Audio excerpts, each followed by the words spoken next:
Something came back from the dust, and no one cheered. What returns from the dust and makes men afraid to welcome it? It was not the army. It was not victory. It was something small enough to break a father. Before the dust, the room was quiet. Gold on the table, a map opened under candlelight. Everything looked controlled. And that is exactly how disaster begins, without making a sound. Do not look at the gold. Look at the boy behind the map. The son was already inside the image, but the father's eye was somewhere else.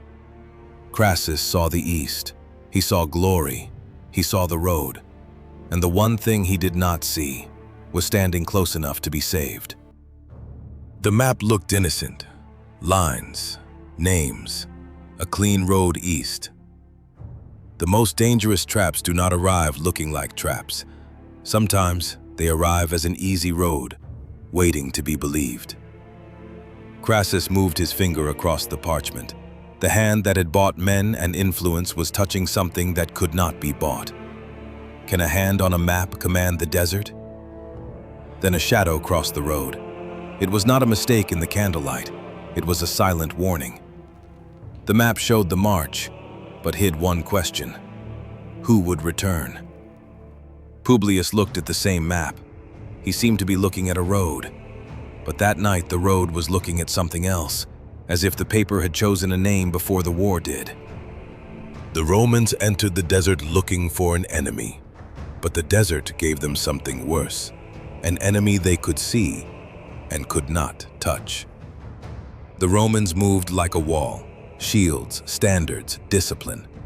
But what does a wall do when the enemy refuses to crash into it?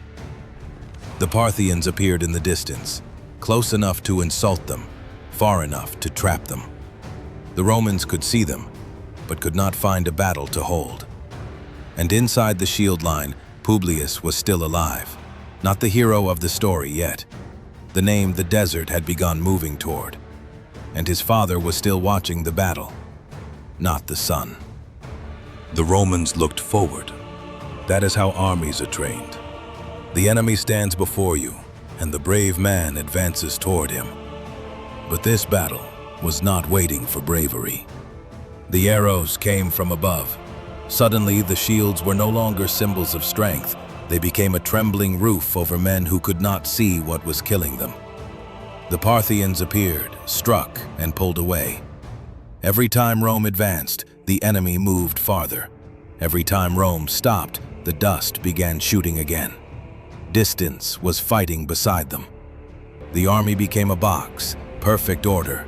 But order can become a prison when the enemy does not need to enter it. Was this strength or a cage? Then the eyes turned toward Publius. When a wall cannot move, men look for a young man who can. And hope, sometimes, is the most beautiful name for a trap. The army stopped, and stopping under arrows is not defense. It is the moment every man begins hearing his fear from the inside. Who saves an army that cannot touch its enemy? Then Publius moved. In one moment, hope became a young man on a horse. But some hopes do not open the road to safety. They open the road to the price. The cavalry followed him, young faces entering the dust. From far away, it looked like courage. From close up, the dust was quietly erasing their names. The image began to lose its shape. A standard tilted. A horse turned. The boy who had been clear became something the eye kept searching for, but could not fully find. Crassus stayed behind the shields. He saw the movement, but not what the movement was doing to his son. He was watching the plan, more than the price. Publius was still visible, a red point inside the dust. As long as we can see him, we can lie to ourselves. Maybe he returns. Maybe the road still belongs to him. Then the Parthians split apart. A gap appeared, almost like a gift. But why would an enemy open a door for you at the exact moment he knows you are desperate for an exit? Publius entered the gap. It looked like a road to safety, but it did not open so he could come out. It opened so he could go in. The gap was not a road. It was a mouth. Then there was no boy, no message, no cry, no face. Only dust, horse tracks, and an emptiness that knew what happened. Sometimes absence is a better witness than a man. Crassus waited, and the news was clear before it arrived. The dust does not return what it takes. From the dust came a sign, red cloth, a young helmet, something very small, and the whole army understood. What came back that made Publius more absent than before? The soldiers understood before the father. Some truths do not need an announcement. A few faces change for 1 second, and everyone knows someone is not coming back. Crassus did not only look at the sign, he looked behind it, for a step, for a face, for a son who should have appeared from the dust. But the sign was alone. No body, no explanation, no complete scene. Only a helmet, cloth, and a small piece of proof carrying an ending that did not need to be shown. Sometimes what we do not see cuts deeper than what we do. Crassus remained standing, not because the blow had not reached him, but because some blows break meaning first. In that moment, he did not break before the army. He broke in the place no one could see. The ring remained on his hand, the same gold, the same man. But the power that gold had promised him left it in a single moment.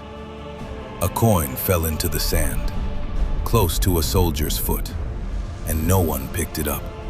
For the first time, gold became lighter than dust, not because it was small, but because it was useless. Crassus had bought influence, he had bought voices, he had bought men.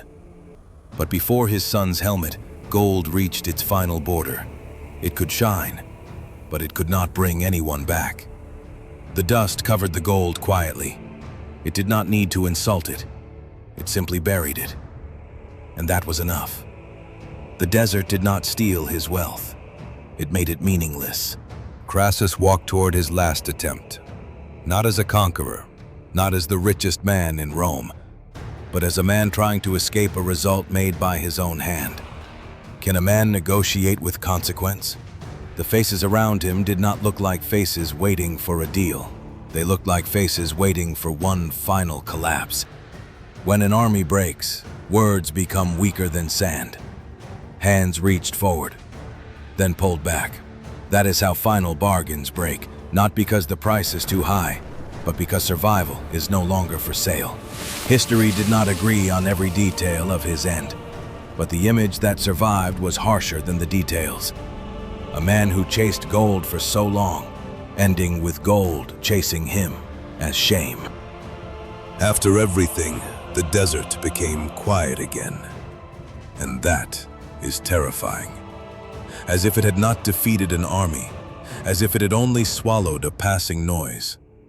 A broken standard in the sand. Once the sign of an army, now a torn piece of cloth. Power does not need much time to become a trace. Sometimes one day is enough. A young helmet beside a coin, the sun and the gold in one image. One was the price, the other could not pay it. Which loss should he have seen first? The road still stretched forward, but it was no longer a road home. It became a line between one man's desire and the place that swallowed his son. The road that began on the map ended as a wound in the sand. Now return to the first room. Crassus above the map, Publius behind him. The father sees the road and does not see the son. So did he lose at Carrhae? Or before the battle, when he chose the map and did not look at his son?